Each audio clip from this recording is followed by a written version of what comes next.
Shalom, perkenalkan nama saya Fernando, saya dari kelas F. Di sini saya akan menjawab soal UAS mata kuliah audit manajemen.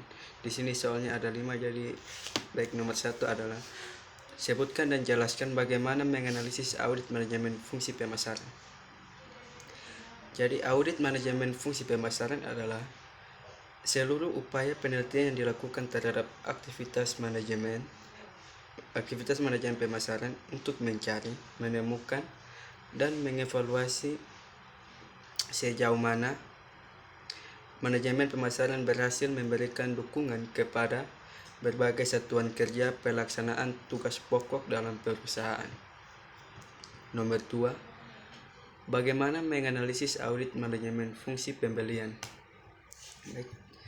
Fungsi pembelian sering dianggap sebagai fungsi yang paling penting dan paling berpengaruh pada unit-unit operasi yang ada di perusahaan. Pada banyak perusahaan, fungsi pembelian merupakan awal dari sebuah bisnis. Dan tujuan yang kedua adalah tujuan utama dalam audit manajemen fungsi pembelian, yaitu untuk menentukan efisiensi dan efektivitas perusahaan dalam membelanjakan sumber daya keuangan mereka.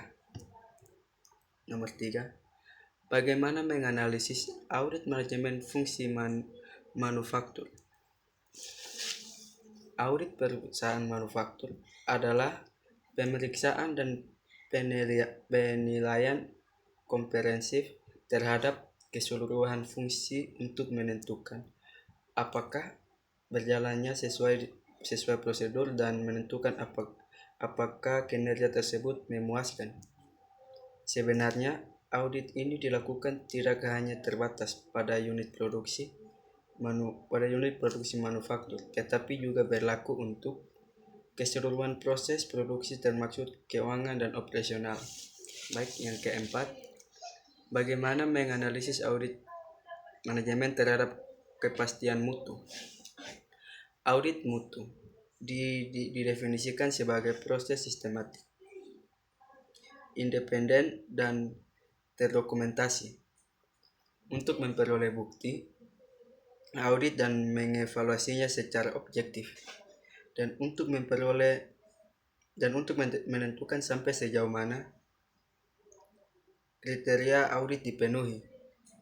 Dan audit ini dirancang untuk menilai aktivitas praktik atau kebijakan perusahaan untuk menentukan apakah perusahaan memiliki kemampuan untuk memenuhi standar kualitas yang telah ditetapkan dalam operasinya. Yang kelima, bagaimana menganalisis penyusunan laporan hasil audit. Tahap pelaporan adalah tahap yang paling penting dari siklus pekerjaan audit kinerja. Laporan audit harus dikomunikasikan dengan semua tingkat pada organisasi. Audit supaya menghindari adanya salah tafsir atau salah pengertian antara audit dan auditor. Memudahkan implementasi, tindak lanjut dan hasil audit digunakan sebagai alat pengendalian sosial. Baik, sekian jawaban dari saya. Terima kasih. Shalom.